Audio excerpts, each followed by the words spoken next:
thank you to Leah and the Canopy Room for hosting us. This is such an amazing space. Applause for Leah, applause for in advance.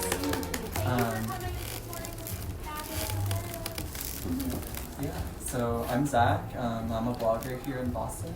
Yeah, so my name's AJ and that's Andie. We're Andie and AJ. We are from Miami, but I recently moved here to Boston, so we basically branched out. So she actually flew down from Miami yesterday. So yeah, Andie and AJ. Yeah. No. And I'm Zach. I run a blog called The Quarterrican. I moved to Boston 6 years ago now. So I've been here for quite a while, and we're just really excited to get started. We have our 4 amazing panelists. So we're gonna ask you guys to just kind of introduce yourselves, and then we'll basically get started. Okay. Hi everyone. Thank you for coming. I'm Joe. I'm a product designer from Portugal. I've worked in a lot of different fields, from furniture and lighting to then healthcare, also the construction industry, and to keep going in a way that makes no sense than sustainability. Yeah, I think that's enough for now.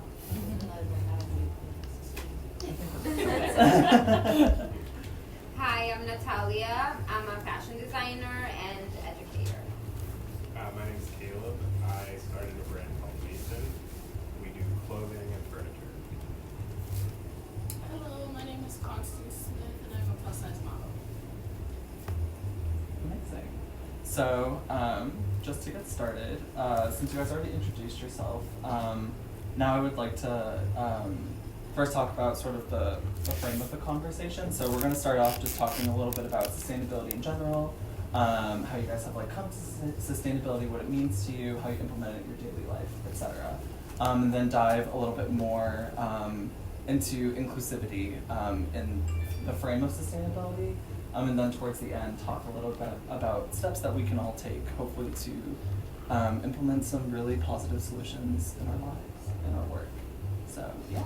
So just to get started, if each of you could go down the line again, or in any order that you want to, just sort of talk about how you got involved with sustainability in the first place, like what really attracted it to you, or if you are just starting out, like what is appealing to you about sustainability, and why are you excited about it or interested in it?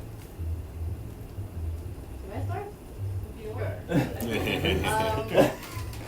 Well, I think, at least for me, professionally, I've learned a lot from all the bad examples I have seen, and all the wrong things that, wrong ways things are being done. When I worked in furniture and lighting, it was a luxury brand, and so we were designing very, very expensive, one-of-a-kind or dozens of each product, and what that means is that you end up wasting a lot of resources, a lot of money to produce something that in the end is going to turn into trash because you can't use it again or replace it or fix it because there's no more of it, and you are making a huge profit out of something that doesn't have a life cycle that makes sense, and people are buying for status. When I realized that, that's what made me quit that job and start going down the entrepreneurial road and start working on healthcare, and founded my own startup to try to solve real problems. But then nowadays, it's impossible to go by without understanding the importance of sustainability, I think, because it's more than obvious that we are heading in a very, very dark road, and if we don't start doing something about it soon, there's not going to be anything left, not even for our children, but for ourselves when we're old. And I think the design world and the designers, the traditional design world in general, doesn't have a lot of focus on that yet, but we're seeing that change. But usually the designers are always looking for the star designer status, and trying to have that the design logo and the design brand. And it's all very status, and it's all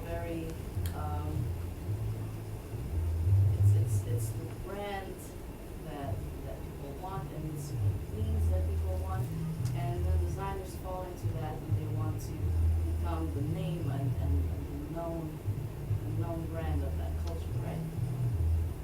But that kind of culture and that kind of mindset is everything that's wrong with the industry, because it couldn't be further away from sustainability. Because you're designing things that do not have a sustainable life cycle, are not recyclable, are not reusable, are not re-edited. You're using massive amounts of energy and resources and money to produce things for the name and for the status. And thankfully, we're starting to see a change in that. And younger designers are starting to understand that it's not about the name, it's not about the brand. It's about making something that makes sense, that works, and that can be used without abusing everything around it. And I think that's the question.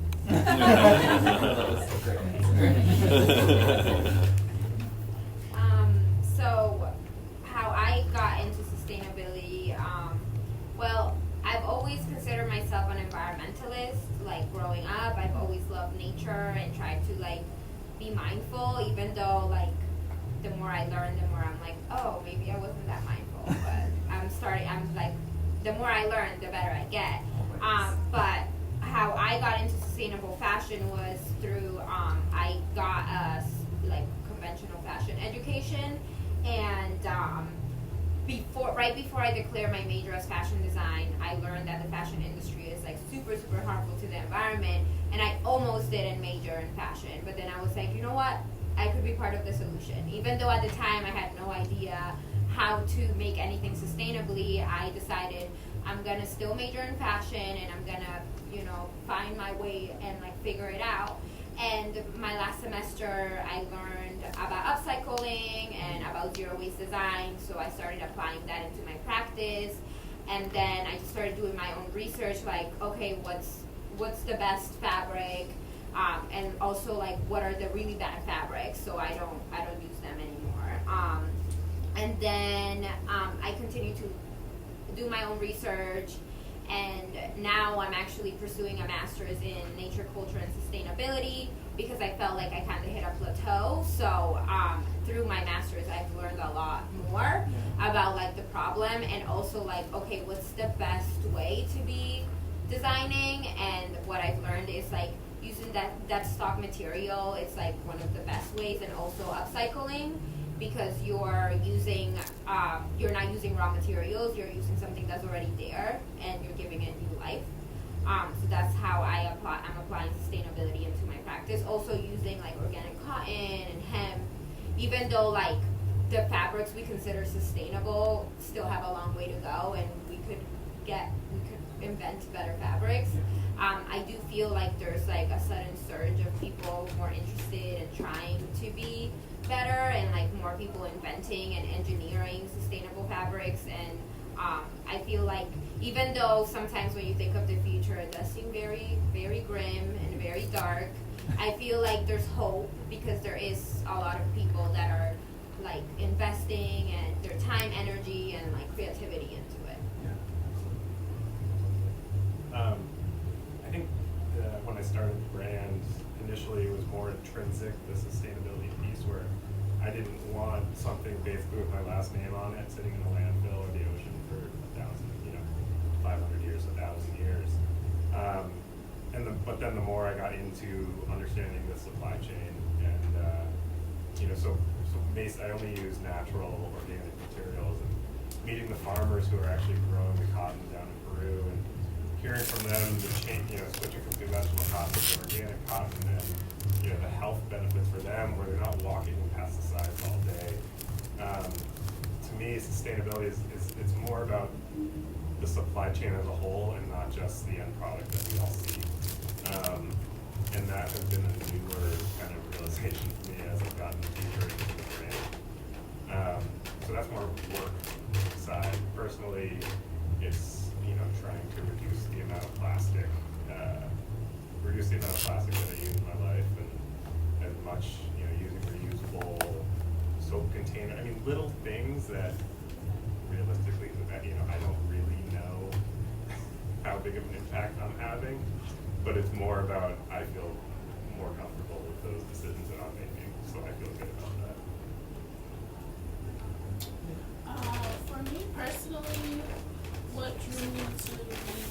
sustainable and conscious of, recycling and stuff like that was just me changing my whole diet and not eating meat and being more plant-based and focusing on vegetables, which turned into my own personal brand and, having a lot of different brands and different smaller companies reaching out to me to represent their product, but none of their product aligned with, who I was, and I didn't realize until after that I had so much influence from just my followers and family, friends and stuff like that, and it just made me more mindful of what I was promoting. So I'm not going to promote a skinny tea or a detox tea or something like that. I'm going to promote something more health conscious, something that will in an essence help them as if it's helping me. I won't promote something that I didn't try personally. Yeah.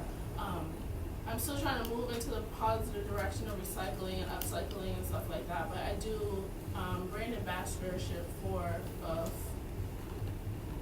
what are they called? A fast fashion company. But my turn on it to make it more sustainable is I'll take a picture in it to promote it, but I'm going to continue wearing it. And once I get all the wears out of it, like this shirt, after a couple wears, I'm probably going to cut it up and turn it into a scarf or something like that. I'm going to keep using it. I'm not just going to throw it away. I'm going to show different ways to style it and different ways to continue using it without just using it once. Yeah.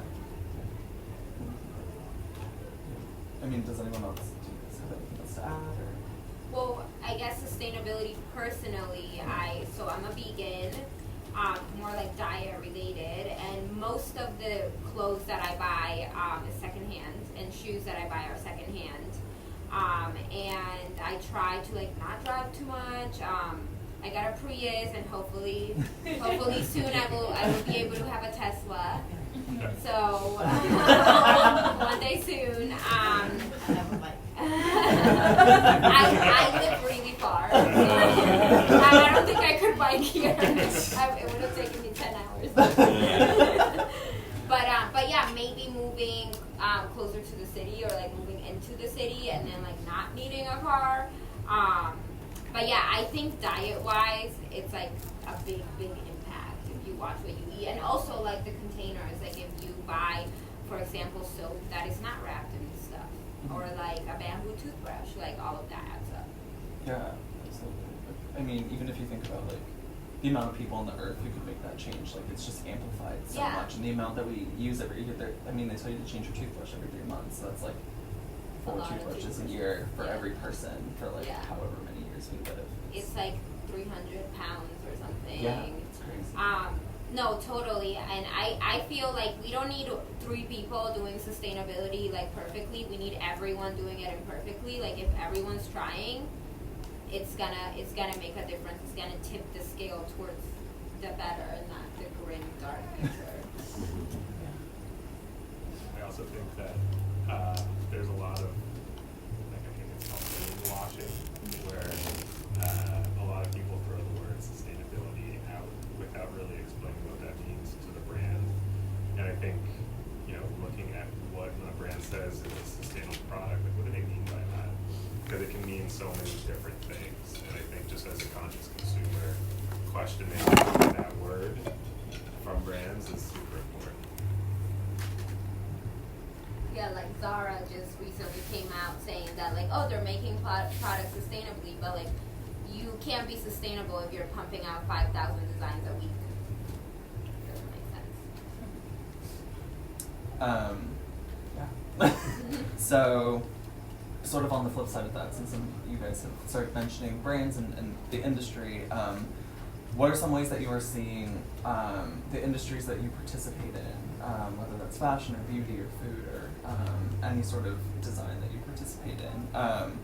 Where do you see either brands or creatives or professionals really making strides to make a difference? And do you see it happening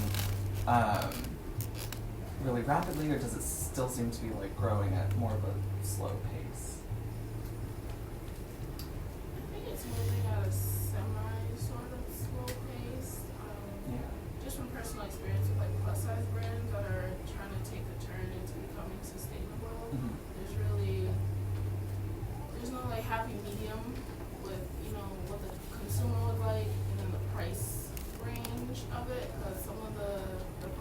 just like, I'm not paying like $300 for a t-shirt, like, let's be serious. But I feel like the beauty industry is moving at a faster rate. Especially a lot of the products that I use now are just like strictly vegan. I know what's in the makeup I'm putting on my face. It's not like all these different acids that I never heard of. But in terms of like clothes, and especially like what will apply to me, it's just gonna be very slow. Yeah, I see two things. I go to Outdoor Retailer every year, which is like the big trade show for the outdoor industry. And 5 years ago, it was about the sweat wicking technology and polyester fabric. Versus this year, it was all about measuring your carbon footprint. So it's been really interesting, really being able to see what kinds of vendors are at these shows that are tailored to the outdoor industry. And in that sense, I'm really encouraged by what I'm seeing. And same with, in the cotton that I'm using, just the amount of brands that are at least looking at organic cotton and organic materials. And even more than that, brands that are supporting farmers transitioning from conventional cotton. I'm talking cotton here because that's all I really know. But, from conventional cotton to organic cotton, it takes 3 years for like USDA certification of growing organic before you can actually put organic on it. And so that's called transitional cotton. And what Patagonia's done is they're only buying transitional cotton as a way to support these farmers in those years where they're spending all this extra money and time growing organically, but you can't put organic on that product, so you're still selling it at the conventional price. So I'm super encouraged by those. I mean, say what you want about Patagonia. I'm super encouraged by those kinds of brands, like really making an impact on the beginning of the supply chain, not just the end of it. I honestly, I feel like it's not even just how I feel. Like there's a report. It's called the Pulse of Fashion report, and they kind of measure how quickly like fashion's moving towards sustainability. And actually, last year they slowed down. Instead of going faster, they're slowing down. So I think that the fashion industry, it's not moving fast enough. Like overall, like there's brands like Patagonia, and there's like all like Reformation and certain brands that are like really doing their part, but like for the most part, I feel like it's not moving quickly enough. Like it needs to be more. I don't know. Like there needs to be more like a fire. Like there just needs to be like it's like a push. Like it's like growing like at 2%. It needs to grow at like 50% in order for us to mitigate climate change. Because if like we like together all industries don't change within the like next 2 years, like we're gonna get over the tipping point and it's gonna be flooding and ridiculous storms and doomsday basically. Well, we're already over.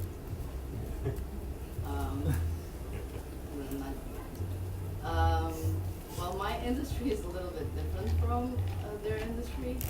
Design's always been all over the place. There's always different currents happening at the same time. But what gets me really excited is the entrepreneurial side of things, and all the young kids getting into entrepreneurship right now and trying to solve problems. I think those are the ones that have the best chance of saving all of us. Because I keep reading every day about young kids, teenagers, college students coming up with these crazy inventions or having these crazy ideas, starting companies in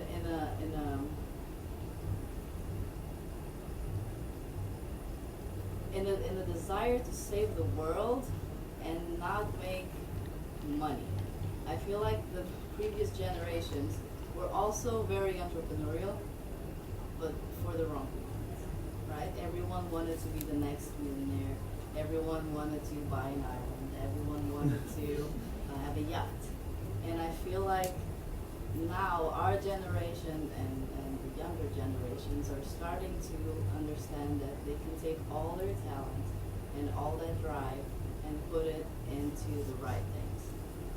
And I'm seeing kids coming up with plant-based bags that dissolve in water, and edible packaging, and soap that comes in a bottle made of soap. And why didn't no one think of that? Why does soap need to be in the bottle? It's fucking soap. and just brilliant things like that all the time that just make a small change that makes all the difference. And I feel like the younger generation has, and ours too, we're not terrible, we're alright. I think we're on the right track, and I see it in the entrepreneurial spirit of the younger kids. And because it's on my bio, I'm a mentor for young startups and young kids that want to start companies, and I think that's the way to go. And I think there's a lot being done on the entrepreneurial side, not necessarily divided in sectors. I see it as a movement in general of kids and young minds, brilliant minds trying to fix problems and coming up with new innovative products to make things better. So a lot of you have started to touch on it a little bit, but now we're gonna transition towards more what we're here to talk about today, which is not just sustainability, but inclusivity in sustainability and the sustainability space. And so, gonna try and dissect the problem from a couple different angles that all of you have already started to mention, which is so exciting and so awesome. But first, really want to take it from the angle of marketing. To steal a word that you used when we met before this event, that especially when it comes to, for example, sustainable fashion, a lot of like the models have like a look to them, and a lot of like the branding and the imagery has like a look to it. And so when we look at marketing and when we look at sustainability marketing, from your guys' perspective, like, does it feel inclusive and does it feel like it's for everyone? When you look at posters or campaigns or ads from any brands, like, and a lot of brands get called out all the time, like Everlane and like huge giants, Everlane, Patagonia, etc. I know that's a big question, but.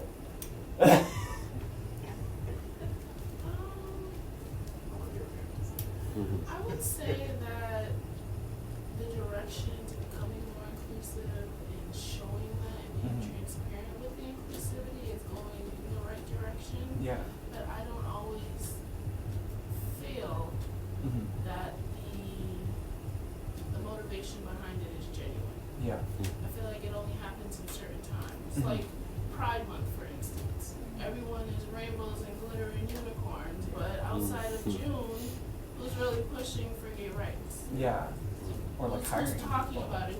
Who's including a trans man or a trans woman? You know, let alone a gay man or a lesbian, or a bisexual. Who's including them? Like, who's talking about that? So, in that instance, I feel like it's not genuine. Yeah. But I do like the direction that it's taken. Yeah. But I also feel like within the fashion industry, there are moments where, like, a couple of months ago, plus size was in. So everyone wanted a plus size model. After that died down, we're going back, to the regular curve and straight sizes. But it's not a consistent effort. I feel like if it was more consistent, then it would be like, okay, kudos to you, but you have me looking at you sideways because I don't feel like it's true. Yeah, I definitely feel like, fashion in general is definitely not inclusive. And then with sustainable fashion, I feel like it is moving in the right direction, but I definitely feel like it's not inclusive enough because, like, even if you just look at a brand's campaign, like, rarely do they have like a plus size model or somebody that's androgynous. Like, it's most models are either like white passing and like really skinny, and like there's this consistent look. But I feel like, like, thinking of myself and other brands that I know that are like smaller, like we are trying to be more inclusive and like try to have like a range, but it also shouldn't be like, oh, okay, I'm gonna check this box and I'm gonna check this box and I'm gonna check. It should be genuine, and it should also be like not just the people in the campaign, not just the people in the photos, but like people behind the scenes, like people working on the brand should also be inclusive, because it doesn't matter if like you have plus size models and LGBTQ models, but then your whole team is like straight white men.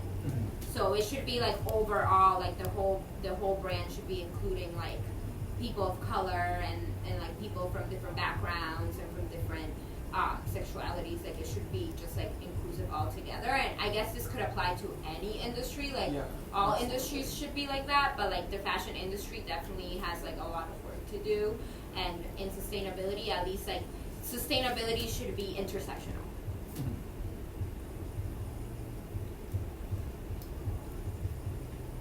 Zach knows it or not, he told me one of the first times we met, he said, you have a lot of white dudes on your site. I do have a lot of white dudes.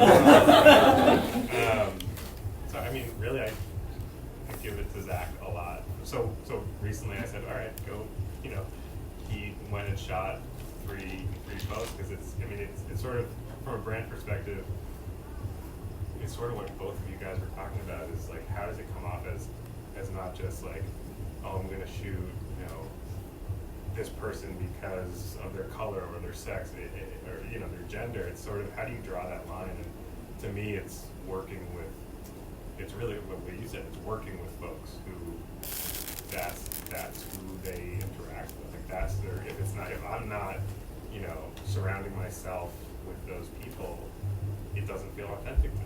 And so how do you make that feel authentic? And I think it's working with people that are, that was really not concise, but I hope that makes some sense. Well, I think the advertising industry has always been terrible. Look what they did to women in the 50s, right? And so I think sustainability is not different from any other area. It just becomes another topic for advertising to be terrible on. Of course, sustainability is marketed to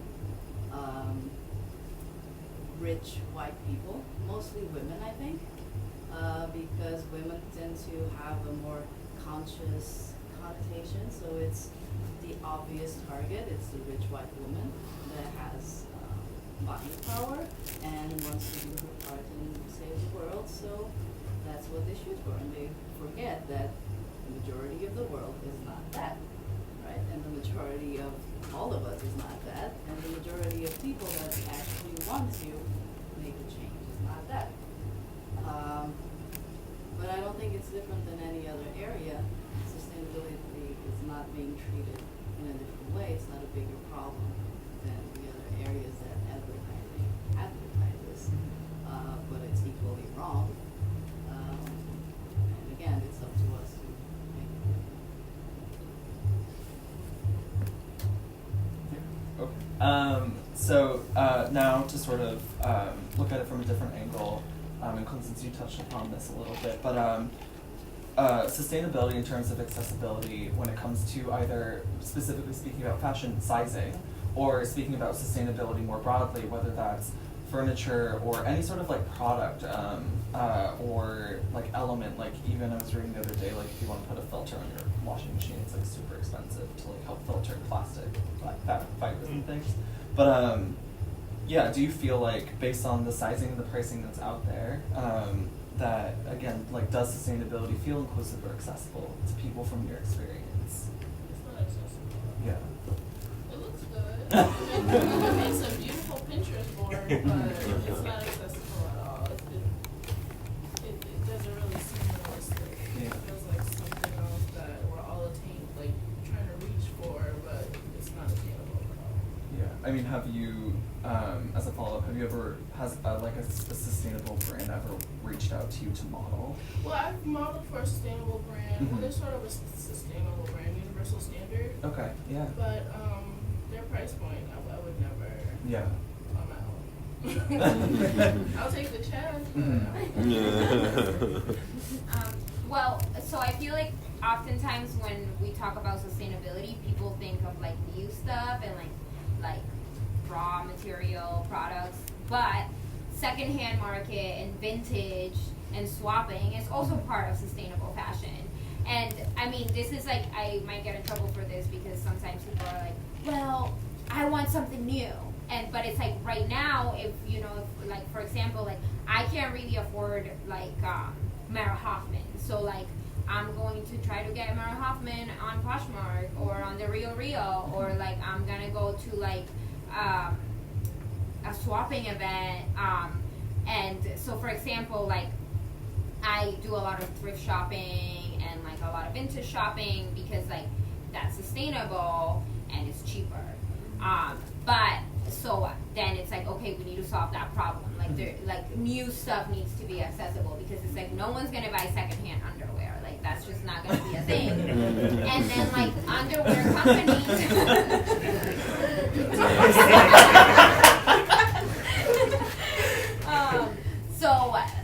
Like sustainable underwears are like ridiculously expensive. They're like $45 a pop. So I guess that's like maybe something we should think about as entrepreneurs. Like, oh, maybe we can launch like an accessible underwear line. But anyways, but yeah, I think new stuff should be like priced better. But also, it's like, well, if you really want to participate in sustainability and you're not a rich white woman, you still can do it by being mindful of what you're buying. So okay, maybe you don't only exclusively buy secondhand, but like if you buy something, you wear it constantly until it falls apart. And even if you bought it at Marshall's or you bought it at Zara, and if you're wearing it all the time, then okay, because like the most sustainable garment is the one you already own. Is it me? Yeah, Do you want to say something before I ruin this whole thing? no, you Alright. Well, I think this is a very tricky question. Yeah. It's a very hard one. And we're mostly talking about price at this point, right? Mhm. It's accessible price. But why are sustainable products a lot more expensive than your normal ones? Why is that? Because they're sustainable. Because I'll give you that. I understand that look, and I give you that. And part of it is the brand and the marketing and the hype and all of that. But a big part of it is also because they're not using sweatshops in Cambodia. They're not using the cheapest materials they can find. They're not going over all the laws and destroying forests to farm all the cheap things. They're not using the cheap labor. They're not using the cheap materials. They're not using the cheap everything. And they're not cutting the corners. And they're not mistreating people. And they're being fair to the communities. And they're being fair to the environment. And they're doing everything by the book. And unfortunately, doing things right costs money. Because that's what things should cost. Always. It's not that they're more expensive than the normal things. Is that those should be the normal things because those are done right. Yes. And everything else that's cheaper, it's cheaper for a reason. It's cheaper because it breaks all the laws, it mistreats all the people, it ruins all the environment, and it cuts all the corners. And that's why it got to be cheaper because it wasn't that cheap in the beginning, right? So now, of course, we feel like if we want to go sustainable, everything is super expensive and it's really hard for us to keep up. But that's because the world developed in a way that was paired with the cutting corners of everything and not with the right way of doing things. So of course now we can't afford to do everything right because the economy and society and everything evolved with let's just have all these cheap things and you don't need a raise because everything is cheap and you don't need anything more because everything is cheap because we made everything cheap. And now we're realizing that making everything cheap is costing us a lot. It's costing us our planet, it's costing us our quality of life, and it's costing us everything. And now to make a shift and go back to doing things right, we can't afford it because it just costs way too much. And and that's why it's not accessible. And this is not an easy problem to solve, and it's not a problem we're ever going to solve like from one day to the other. It's something that's going to require a progressive, step-by-step effort from everyone, where we all collectively go one step at a time and demand that things be done right. And then we take another collective step and demand that things be done better. And hopefully we can go up those steps fast enough before we all drown. Maybe. I don't know. Probably not. But we could try, right? What's the alternative? Just sit here and wait to drown? Yeah. I got nothing better to do. You? Okay, your turn. I mean, I agree. I think the only way for prices to go down is for more people to be demanding these products, because that means that the supply is going to grow and they're able to be more, aggressive with pricing to bring it, make it more accessible. And it's interesting to think that these organic, again, I'm always talking about cotton. But even the raw materials for woodworking, when I build furniture, I can buy furniture from this place in Western Mass where they get trees taken down from utility companies that had to come down for power lines, and then they put it in the kiln for a year so that it dries without cracking, and their product, the material itself is beautiful, but it's 10 times as expensive as going to Anderson McQuaid in Cambridge and just getting like a bunch of pieces of maple. And so really the process is more expensive for a lot of these raw materials, or for a lot of the raw materials. The process is much more expensive, and that's where, if you look at these products differently than you look at a typical product from Zara or H&M, where you're, okay, I'm going to buy this thing and I'll maybe wear it 5 times and throw it out. If you see furniture as the example, okay, I'm investing in this thing, I'm willing to spend more money than I would spend obviously at IKEA, but I'm going to have this for my whole life basically, and hopefully pass it on to my kids. I think a lot of it is just kind of a shift in your mindset too of investing in products versus just buying them to throw them out. Yeah, and like now people buy way more clothes and shoes than they used to buy 20, 30, 40, 50 years ago, and we spend less money buying all those clothes than people did back then. So 50 years ago, people were spending, I think it was like 15% of their income on clothing, whereas like now they're spending less of their income, but they're acquiring way more things. Yeah, but those used to be quality things. Exactly, right? and you'd keep them forever, and you you'd would fix have, them. You'd fix them. You'd have seamstresses, and you'd have shops to fix clothes and to fix shoes all over. And you would pass on those clothes. It's funny that you would say that, because I have some shirts that were my grandmother's, and of course the size didn't fit. My grandma was a seamstress, and so I took them apart, I took them in, and I made shirts for myself from the same fabric that my grandma used to wear when she was my age. So 2 generations ago. And those are beautiful shirts, and I love them. What item of your clothing, of anyone here, do you think you're going to live to your grandchildren? Maybe you're going to leave them your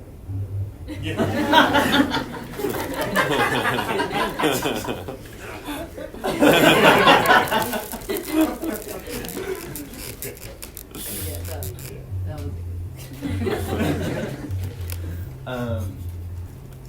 Yeah. Does anyone have anything to add on that before I move to the next part? Sweet.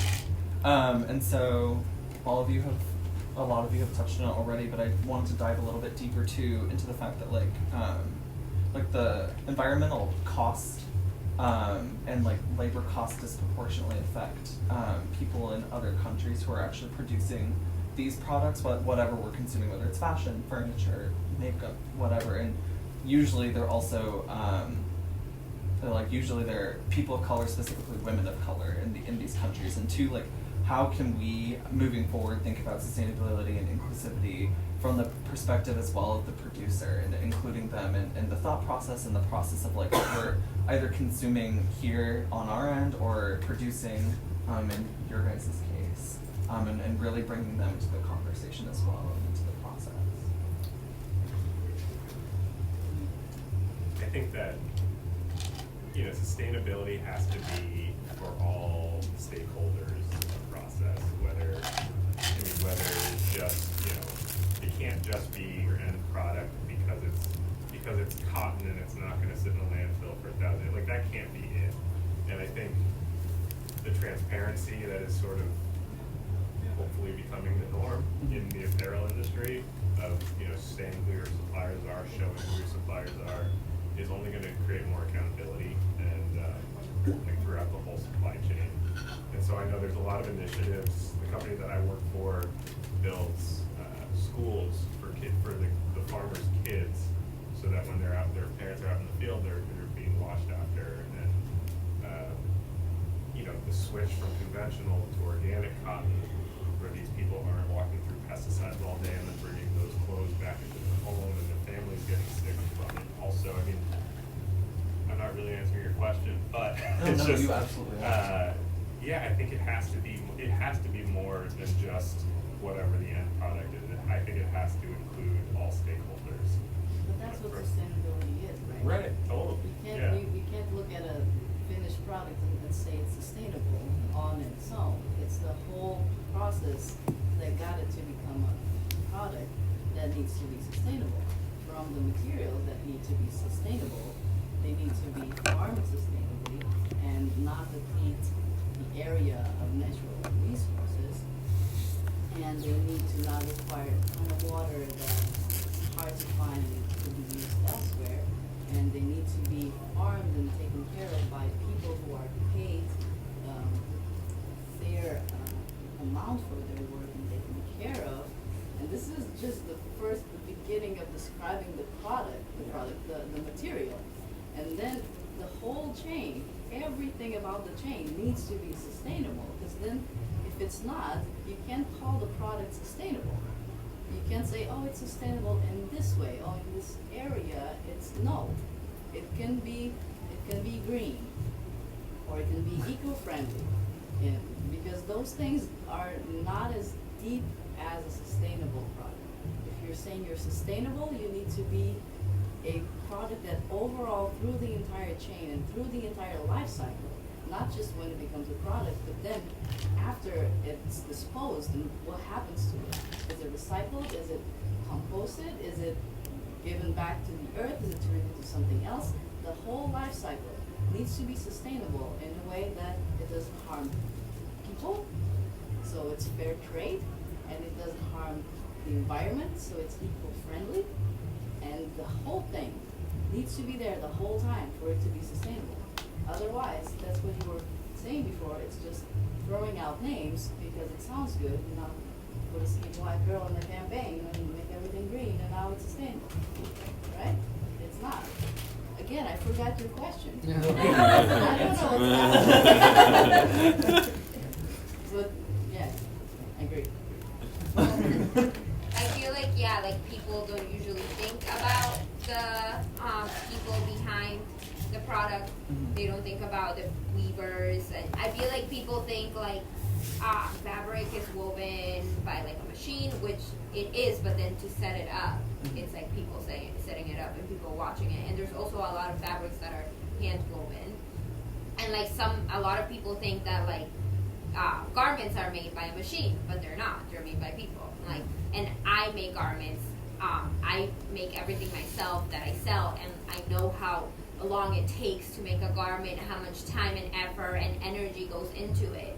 So I think disregarding the producer, it's evil in a way, because they're working so hard, and usually if they're if it's a conventional fashion brand, they're getting paid cents by the hour. Sometimes they're slaves, and they live in the factory, and they live in horrible conditions, and sometimes they die in there, the Rana Plaza people that died in 2013, 2011. About 1,000 people died there, and that's just that's the biggest one. But there's been fires, there's been other times that factories have fallen.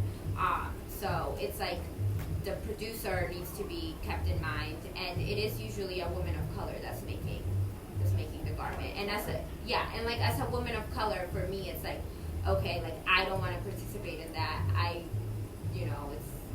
but it's like, okay, we need to maybe do more. Yeah. But that's like a bigger problem. That is like, how do we even address that? I feel like it'll start with like follow through, because I can't remember what year it was, but there was just a push from consumers complaining about retailers, using sweatshops in third world countries and the conditions not being up to par, but there was never any follow up. Yeah. Like they would call them out and then that's it. Mm-hmm. And it would be ideal, for someone to take account for each step of the process, but I feel like more focus should be on the producer. Yeah. Like making sure that they're good. Like, you don't want any drops of blood in your clothes or anything like that, because the conditions are terrible. Yeah. It shouldn't even be like, it's not humane. Mm-hmm. And granted, it's not within, the United States. It's like, oh, it's okay, it's a third world country, who cares? But it's like, we're all human at the end of the day, and we should all be treated as such. And just for me growing up and having to, tailor my own clothes and take my grandmother's dress and make it into a shirt, because I'm not wearing that, but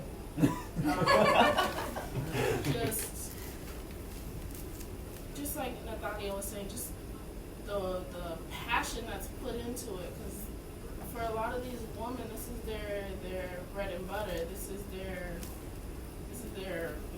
hustle. This is how they make money to support their children. And if they're making 15 cents compared to the shirt being sold for like $20, where's the balance? Yeah. Another thing is it's kind of related is certifications for the different processes. I'm a little biased because my stuff is GOTS certified, which is Global Organic Textile Standard, which introduces a social aspect to that certification. So it's not, something could be USDA certified organic, but people are being treated like shit.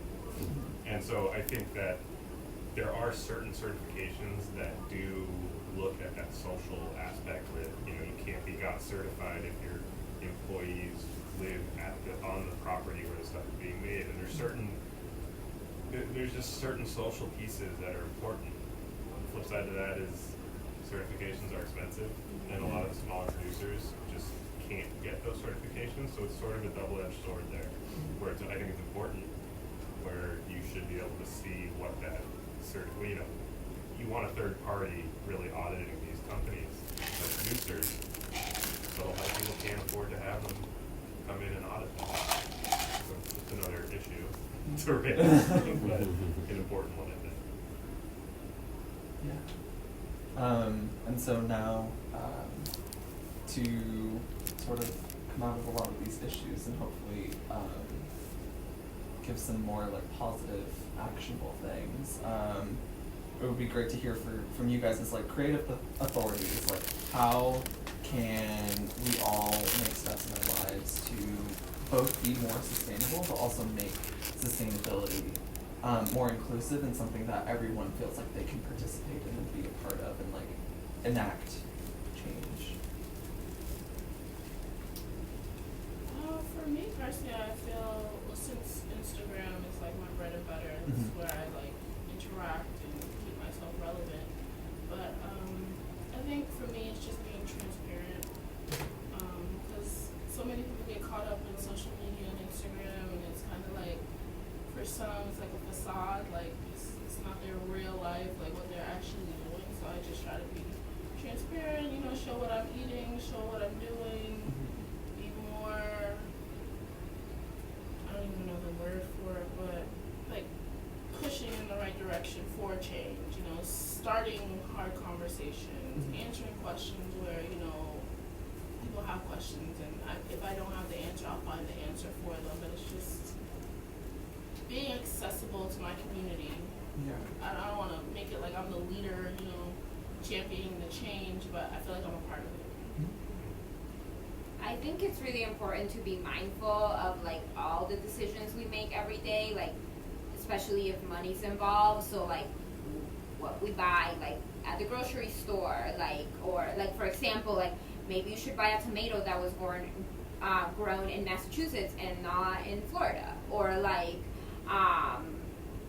being mindful of like when we're buying something new, whether it's clothing or whatever it is, or soap or whatever we're buying, making sure like we are really making an informed decision and it's not like an instant gratification thing, because like especially because of social media, I feel like our world now, it's like so much like instant gratification, like we're just like buying things because it's cheap. Like for example, there's people that like buy something because it's $2, not because they're gonna wear it, but because it's so cheap, they're like, oh, I'm just gonna buy this. So like really making mindful decisions all across the board, from like transportation to food to clothing, just really thinking about the decisions we're making, because like even if you don't have that much money, the money you do spend is like you're voting with your dollar. Like whatever company you're giving your money to, you're voting for that company to exist in the future.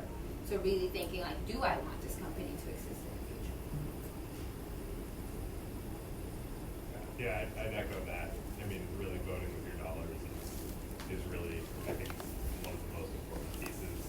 And just asking questions, just because something says green or eco-friendly or sustainable, not to be so pessimistic about everything, but understand what that company means when they say that. Yeah, I think we've already been there. It's hard to be fully sustainable, right? If we, like I was saying before, for a product to be sustainable, it needs to be so throughout the entire life cycle. So we can say the same thing about us. For us to be sustainable, we should be sustainable throughout our entire life, and that's very, very difficult to accomplish, if not impossible. If we try to be sustainable in all the different areas, we're going to fail miserably.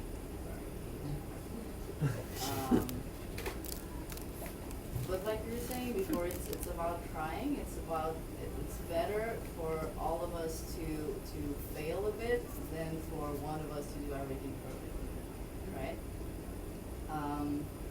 And I agree that it's important to ask questions and to stay informed. And when something claims it's sustainable or eco-friendly or something, to understand what that means, and to be able to start gathering tools so that we ourselves can identify if something is actually sustainable, or if it's just for show and if it's a marketing scam, right?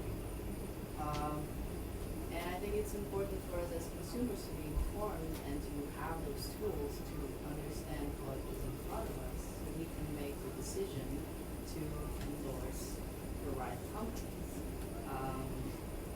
But that is difficult right now because there aren't a lot of tools available. Like I was saying, I think the shift is starting to happen now, and I think we're the first generation that's seriously concerned about this and looking into sustainability as a value, as a core value, and that didn't happen before. All the values and the priorities were different, so we're the first ones to have this in mind. And that means there are no tools, and there's not a lot of information, and the information there is scattered, and it's confusing, and it's hard to digest, but someone's going to have to make sense of all of it for everyone else. And that job, it belongs to us because we're the first ones to get there, right? So I think we should all do our part into making sense of all of it, and producing and developing the tools that we can all use to be informed and to make better decisions and to, again, collectively jump over that next step before we all drown. Yeah, I'd like to add one to follow up, because you said like, oh, if we try to do it in all areas of our life, we're gonna fail. So maybe picking one area, like clothing or food or transportation, and then like really trying to perfect sustainability in that area, and then moving on to the next one. I wouldn't even say try to perfect. There's no need for perfection. But just, pick something in your life that, start with the easy things. Like, instead of buying disposable something, buy reusable something. And instead of buying something that's broken, try to fix it. And instead of getting new clothes, maybe see if you can make something with the ones you have, or if your mother has something you can use, or your grandmother, and that you can alter, or then go to a thrift store and see if something has already been made that you can use, instead of demanding the industry to produce new things. So those are small steps, and you can take small steps in very different areas of your life, like the reusable containers, like use the disposable ones, or get a reusable coffee thing instead of a Starbucks one, or the small things like that add up. And if we all do the small things, it's better than a handful of us being super perfect and just going on social media and like, I will say though, too, off of what you said, we have evolved quite a lot since like my grandparents' generation or my mom's generation. Granted, the sustainability was there, it just wasn't being used. Like, especially me growing up, we used everything. Like nothing went to waste. Like if anything went to waste, it was probably considered like compost or anything of that sort. Like especially with cooking, everything was used for, you know, something else. But I feel like now we have so many resources that we're not using to the best of our ability. Like I feel like no one can make the excuse of, you know, continuing to ignore it and, you know, like wrestling in that ignorance because it's there. Like it basically falls on them whether you want to choose to do it or not. But it's there. Yeah. Awesome. Let's give everyone a round of applause.